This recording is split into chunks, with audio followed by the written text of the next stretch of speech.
In this section we want to talk about coconut oil and how it can be used to help your pet's health and overall skin and energy and all of that stuff.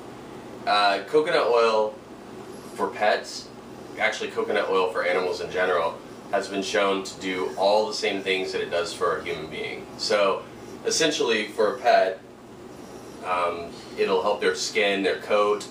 It reduces allergies even from fleas if your dog has that type of an allergy. Improves their digestion, gives them more energy, and actually helps dogs with diabetes, just to name a few things. And even in some more severe cases as well, which I'll get to in a second. First, if you're not sure what a pet is, this is one. If you're not sure if you have a pet, basically it's the thing living with you that doesn't pay any rent and doesn't talk. And that would be this thing. And whimpers and whines a lot for treats and whatever. Chopper actually, we started giving Chopper coconut oil probably a few months ago. I guess more than that. But he actually had cancer in his leg, and the vet said that he had it removed first, and then the vet said that it was definitely going to come back within 3 months and up to a year, as early as 3 months and up to a year, and recommended radiation. We actually opted out and pulled him off of dog food that had grains in it and other things that we didn't really feel comfortable with, and really started implementing more natural foods and coconut oil. And since we've started doing the coconut oil, without question his coat's gotten a lot shinier. He never had a weight problem, so there really wasn't an issue. We're at about 7 months and we've seen no sign of it coming back. Obviously this isn't to say that it won't come back. This isn't, you know, we're proposing that in any way. But the overall other effects have been great. Most animals really like the taste of coconut, so feeding it to them is relatively easy. A lot of things that you can do for them. I'll start with the topical. You know, if your dog gets a bite, bee sting, your cat as well.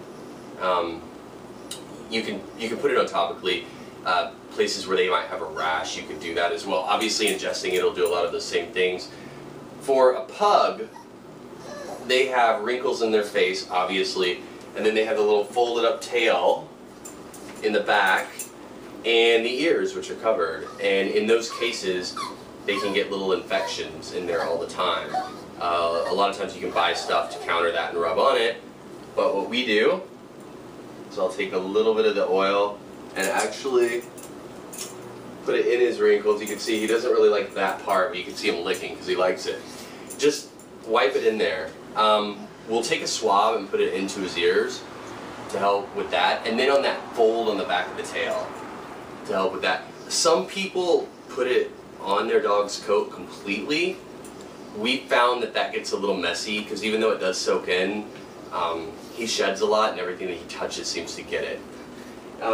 In terms of eating it, that's pretty easy. We pretty much mix 2 tablespoons a day in his food. The recommended dosage that I've seen that's really popular is about a ½ teaspoon. We're pretty aggressive with it. We see a lot of other people that are. He was great with it. It took him 2 weeks to get used to it. We started off with about a half a tablespoon and ramped up. He had loose stool, but he never had to go like in an urgent way or anything like that, so it was all good. Now he's great with it, but you'll pretty much see that that's coconut oil and he likes it. So feeding it to them and making a mess are 2 things that aren't hard. The other thing that you can do, if you want to, is here's a treat that he loves. I've just put some on there. And he just takes it in. But overall, if your dog has a weight problem or anything like that, implementing it is absolutely outstanding. And your cat, sorry to leave the little felines out. It's really great. I know some people, I think, rub them on their paws for reasons. But we've opened up the whole section on pets, so we're going to be updating daily. Not daily on pets, but we will be updating when we get new information or things that we think are helpful for our little pets that don't pay rent.